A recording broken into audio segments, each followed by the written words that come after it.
All right. Last recording of the week, Friday, May 8th. Your assignment is to read chapter 5 of Animal Farm. Once again, if you don't have the book, a PDF is available on Google Classroom, and then you're going to answer the questions. This chapter depicts one of the animals leaving Animal Farm and the growing conflict between Snowball and Napoleon. We talked about this before we went on break, or this distance learning thing. That Napoleon and Snowball have very different ideas of how to run the farm, and all of that kind of comes to a head this chapter, and we see the kind of big conflict between the two of them. So here is chapter 5 of Animal Farm. Forgive me, I might cough a few times. My throat's like really dry today. But I'm gonna get through this. I want to read this to you. Okay. Chapter 5. As winter drew on, Molly became more and more troublesome. She was late for work every morning and excused herself by saying that she had overslept, and she complained of mysterious pains, although her appetite was excellent. On every kind of pretext, she would run away from work and go to the drinking pool, where she would stand foolishly gazing at her own reflection in the water. But there were also rumors of something more serious. One day, as Molly strolled blithely into the yard, flirting her long tail and chewing at a stalk of hay, Clover took her aside. "Molly," she said, "I have something very serious to say to you. This morning I saw you looking over the hedge that divides Animal Farm from Foxwood. One of Mr. Pilkington's men was standing at the other side of the hedge, and I was a long way away, but I am almost certain I saw this. He was talking to you, and you were allowing him to stroke your nose. What does that mean, Molly?" "He didn't. I wasn't. It isn't true," cried Molly, beginning to prance about and pawed the ground. "Molly, look me in the face. Do you give me your word of honor that that man was not stroking your nose?" "It isn't true," repeated Molly, but she could not look Clover in the face, and the next moment she took to her heels and galloped away to the field. A thought struck Clover. Without saying anything to the others, she went to Molly's stall and turned over the straw with her hoof. Hidden under the straw was a little pile of lump sugar and several bunches of ribbons of different colors. 3 days later, Molly disappeared. For some weeks, nothing was known of her whereabouts. Then the pigeons reported that they had seen her on the other side of Willingdon. She was between the shafts of a smart dog cart, painted red and black, which was standing outside a public house. A fat, red-faced man in check breeches and gaiters, who looked like a publican, was stroking her nose and feeding her with sugar. Her coat was newly clipped, and she wore a scarlet ribbon around her forelock. She appeared to be enjoying herself, and so the pigeons said. None of the animals ever mentioned Molly again. In January, there came bitterly hard weather. The earth was like iron, and nothing could be done in the fields. Many meetings were held in the big barn, and the pigs occupied themselves with planning out the work of the coming season. It had come to be accepted that the pigs, who were manifestly more clever than the other animals, should decide all questions of farm policy, though their decisions had to be ratified by a majority vote. This arrangement would have worked well enough if it had not been for the disputes between Snowball and Napoleon. These two disagreed at every point where disagreement was possible. If one of them suggested sowing a bigger acreage with barley, the other was certain to demand a bigger acreage of oats. And if one of them said that such and such a field was just right for cabbages, the other would declare that it was useless for anything except roots. Each had his own following, and there were some violent debates. At the meetings, Snowball often won over the majority by his brilliant speeches, but Napoleon was better at canvassing support for himself in between times. He was especially successful with the sheep. Of late, the sheep had taken to bleating 4 legs good, 2 legs bad, both in and out of season, and they often interrupted the meeting with this. It was noticed that they were especially liable to break into 4 legs good, 2 legs bad at crucial moments in Snowball's speeches. Snowball had made a close study of some back numbers of the Farmer and Stock Breeder, which he had found in the farmhouse, and was full of plans for innovations and improvements. He talked learnedly about field drains, silage, and basic slag, and had worked out a complicated scheme for all the animals to drop their dung directly in the fields at a different spot every day to save the labor of cartage. Napoleon produced no schemes of his own, but said quietly that Snowball's would come to nothing and seemed to be biding his time.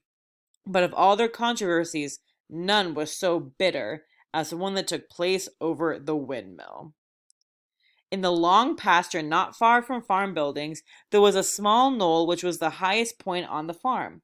After surveying the ground, Snowball declared that this was just the place for a windmill, which could be made to operate a dynamo and supply the farm with electrical power.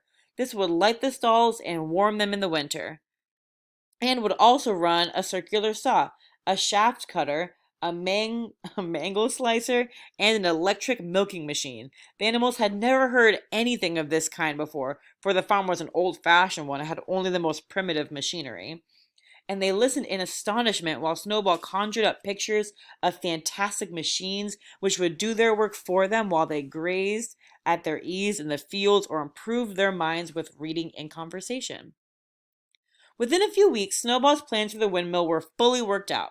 The mechanical details came mostly from 3 books which had belonged to Mr. Jones: 1,000 useful things to do about the house, Every Man His Own Bricklayer, and Electricity for Beginners. Snowball used as his study a shed which had once been used for incubators and a smooth wooden floor suitable for drawing on.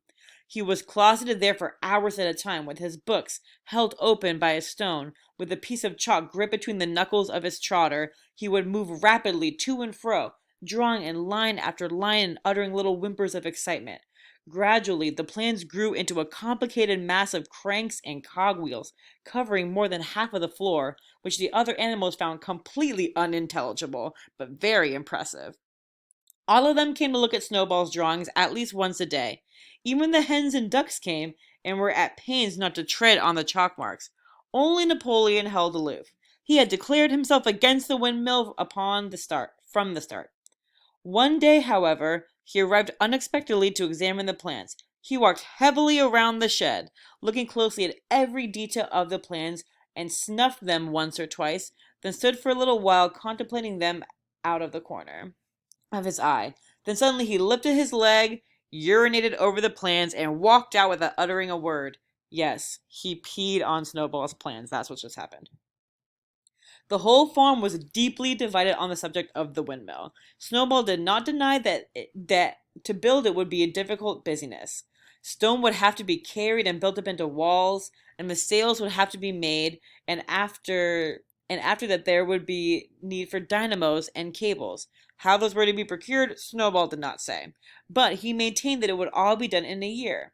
And thereafter, he declared, so much labor would be saved that the animals would only need to work 3 days a week. Napoleon, on the other hand, argued that the great needs of the moment was to increase food production, and that if they wasted time on the windmill, they would all starve to death. The animals formed themselves into 2 factions under the slogan, "Vote for Snowball in the 3-day week," and "Vote for Napoleon in the full manger." Benjamin was the only animal who did not side with either faction. He refused to believe that food would become more plentiful or the windmill would save work. Windmill or no windmill, he said, life will go on as it had always gone on. That is, badly. I love Benjamin. He's my favorite character, I think. Apart from the disputes over the windmill, there was the question of the defense of the farm. It was fully realized that though the human beings had been defeated in the Battle of the Cowshed, they might make another and more determined attempt to recapture the farm and reinstate Mr. Jones. They had all the more reason for doing so because the news of their defeat had spread across the countryside and made the animals on neighboring farms more restive than ever. As usual, Snowball and Napoleon were in disagreement. According to Napoleon, what the animals must do was procure firearms and train themselves in the use of them. According to Snowball, they must send out more and more pigeons and stir up rebellion among the animals on the other farms. The one argued that if they could not defend themselves, they were bound to be conquered. The other argued that if rebellions happened everywhere, they would have no need to defend themselves. The animals listened first to Napoleon, then to Snowball, and they could not make up their minds which was right. Indeed, they always found themselves in agreement with the one who was speaking at the moment. At last the day came when Snowball's plans were completed. At the meeting on the following Sunday, the question of whether or not to begin work on the windmill was put to a vote. When the animals had assembled in the big barn, Snowball stood up. Though occasionally interrupted by bleating from the sheep, set forth his reasons for advocating the building of the windmill. Then Napoleon stood up to reply. He said very quietly that the windmill was nonsense, and that he advised nobody to vote for it, and promptly sat down again. He had spoken barely 30 seconds, and seemed almost indifferent as to the effect he produced. At this, Snowball sprang to his feet, shouting down the sheep, who had become bleating again, broke into a passionate appeal in favor of the windmill. Until now, the animals had been about equally divided in their sympathies, but in a moment Snowball's eloquence had carried them away. In glowing sentences he painted a picture of Animal Farm as it might be when sordid labor was lifted from the animals' backs. His imagination had now run far beyond chaff cutters and turnip slicers. Electricity, he said, could operate the thrashing machines, plows, harrows, rollers, and reapers and hinders, besides supplying every stall with its own electrical light, hot and cold water, and an electric heater. By the time he had finished speaking, there was no doubt as to which way the vote would go. But just at that moment, Napoleon stood up, casting a peculiar sidelong look at Snowball, uttered a high-pitched whimper of a kind no one had ever heard him utter before. At this, there was a terrible baying sound outside, and 9 enormous dogs, wearing braceleted collars, came bounding into the barn. They dashed straight for Snowball, who only sprang from his place just in time to escape their snapping jaws.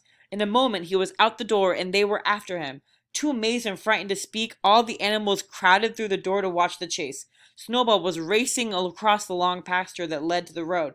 He was running as only a pig can run, but the dogs were close at his heels. Suddenly he slipped, and it seemed certain that they had him. Then he was up again, running faster than ever, and the dogs were gaining on him again. Out of all, one of them all but closed his jaws on Snowball's tail, but Snowball whisked it free just in time. Then he put on an extra spurt, and within a few inches to spare, slipped through a hole in the hedge and was seen no more.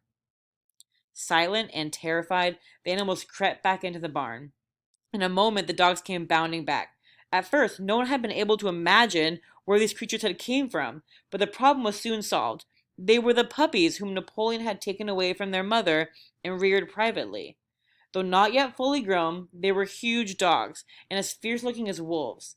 They kept close to Napoleon. It was noticed that they wagged their tails to him in the same way the other dogs had been used to Mr. Jones. Napoleon, with the dogs following him, now mounted on the raised portion of the floor where Major had previously stood to deliver his speech. He announced from now on that Sunday morning meetings would come to an end. They were unnecessary, he said, and wasted time. In future, all questions relating to the working of the farm would be settled by a special committee of pigs, presided over by himself. They would meet in private and afterwards communicate their decisions to the others. The animals would still assemble on Sunday mornings to salute the flag, sing Beasts of England, and receive their orders for the week, but there would be no more debates. In spite of the shock that Snowball's expulsion had given them, the animals were dismayed by this announcement. Several of them would have protested if they had found the right arguments. Even Boxer was vaguely troubled.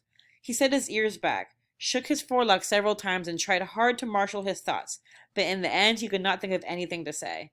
Some pigs themselves, however, were more articulate. 4 young porkers in the front row uttered shrill squeals of disapproval, and all 4 of them sprang to their feet and began speaking at once. But suddenly the dogs sitting around Napoleon let out deep, menacing growls, and the pigs fell silent and sat down again. Then the sheep broke out into a tremendous bleating of 4 legs good, 2 legs bad, which went on for nearly a quarter of an hour and put an end to any chance of discussion. Afterwards, Squealer was sent round the farm to explain the new arrangements to the others. "Comrades," he said, "I trust every animal here appreciates the sacrifice that Comrade Napoleon has made in taking the extra labor upon himself. Do not imagine, comrades, that leadership is a pleasure. On the contrary, it is a deep and heavy responsibility. No one believes more firmly than Comrade Napoleon that all animals are equal. He would only be too happy to let you make your decisions for yourselves. But sometimes you might make the wrong decisions, comrades, and then where should we be? Suppose you had to decide to follow Napoleon with his moonshine of windmills, or had followed Snowball with his moonshine of windmills. Snowball, who, as we know now, was no better than a criminal." "He fought bravely at the Battle of Cowshed," said somebody. Bravery is not enough, said Squealer. Loyalty and obedience are more important.